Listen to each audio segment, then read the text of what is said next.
ایک جوہری تھا سنہرا، تو اس نے مختلف ڈبیاں کھول کے لوگوں کے سامنے رکھی اور ایک موتی نکال کر کے کہا کہ یہ موتی شب افروز ہے، رات کو چمکتا ہے، اور اس وقت دنیا کے اوپر جو قیمتی ترین موتی ہیں ان میں سے ایک موتی یہ میرے پاس ہے۔ خیر اس نے اپنا سامان سمیٹا تو اس مجلس میں ایک چور بھی بیٹھا ہوا تھا، اس کے دل میں لالچ آ گئی، تو اس نے اس جوہری سے کہا کہ جناب کہاں کے ارادے ہیں؟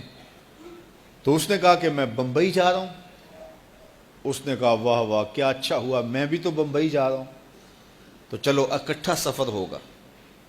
وہ جوہری سمجھ گیا اس کی نیت کے کھوٹ کو کہ یہ میرا ہم سفر تو نہیں ہے، اس کا دل آ گیا ہے اس موتی پہ اور مجھ سے ہر صورت یہ موتی چرانا چاہتا ہے۔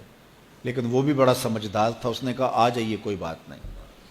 سفر چلتا رہا، رات ہوئی، جب سامان اتارا اور سونے کی تیاری کی تو وہ جو اس نیت سے ساتھ ہم سفر بنا تھا اس نے بھی اپنی قمیض اتار کے لٹکا دی، اور اس جوہری نے بھی۔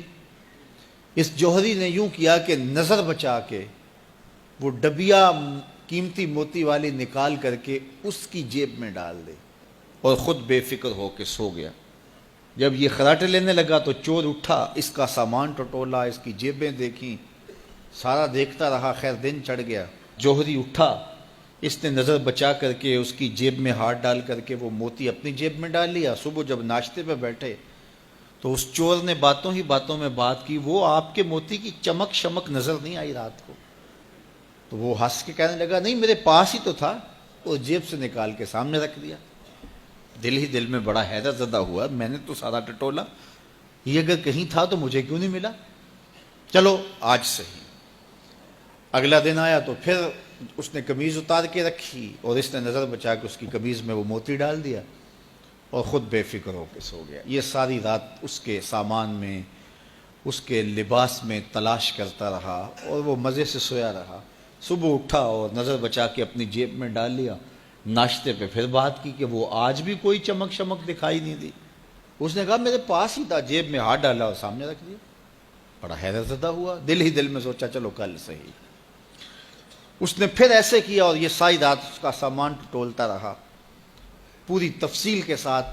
خیر جب صبح ہوئی تو اس نے پھر نظر بچا کے اپنی جیب میں وہ موتی رکھ لیا تھا، تو اس نے پوچھا وہ رات والا موتی آپ کا نظر نہیں آیا جس کو آپ کہتے تھے چمکتا ہے؟ کہا وہ ڈبیا میں رکھا ہے اس لیے چمک دکھائی نہیں دی، تھا تو میرے پاس ہی، اور جیب میں ہاتھ ڈالا اور سامنے رکھ دیا۔ یہ سر پکڑ کے بیٹھ گیا، میں روز اس کی جیب ٹٹولتا ہوں، سامان بھی دیکھتا ہوں، یہ رکھتا کہاں ہے؟ میں نے تو کوئی جگہ نہیں چھوڑی۔ اس نے کہا سچ بتاؤں میں تیرا ہم سفر نہیں تھا، میں چور تھا، میں تم کو بتا رہا ہوں۔ اب آپ میرے بھی استاد نکلے، مجھے اتنا بتاؤ کہ یہ موتی آپ رکھتے کہاں تھے؟ میں ساری رات ٹٹولتا رہا اور 3 دن ہو گئے مجھے، میں نے کوئی گوشہ نہیں چھوڑا، آپ کا سامان کھول کھول کے دیکھا ہے، آپ کا لباس الٹ پلٹ کے دیکھا، لیکن مجھے ملا ہی نہیں، یہ رکھتے کہاں تھے؟ مجھے یہ تو بتاؤ۔ اس نے کہا لوگوں کی جیب میں ٹٹولتے رہے، اپنی جیب میں ہاتھ ہی نہیں ڈالا۔ بلے شاہ اڈدیاں پھڑنے جڑا گھر بیٹھا ہے انہوں پڑھیا ہی نہیں۔ وَفِي أَنفُسِكُمْ أَفَلَا تُبْصِرُونَ، کہا تم کہاں اسے ڈھونڈ رہے ہو، ذرا اندر بھی اتر کے دیکھو، اندر اترو گے تو اس کا سراغ مل جائے گا۔ نہ مسجد وچ نہ مندر وچ، لب یار نو اپنے اندر وچ۔ جب اپنے اندر اترو گے تو پھر سراغ زندگی نصیب ہو جائے گا، عرفان ذات ہوگا تو پھر عرفان الہی نصیب ہوگا۔ لیکن ہم دائیں بائیں ڈھونڈنے نکلے لیکن اپنے اندر اتر کے نہ دیکھا۔ تو سراغ زندگی ملتا ہی تب ہے جب اس کی چوکھٹ پہ جھکنا بندہ سیکھ جاتا۔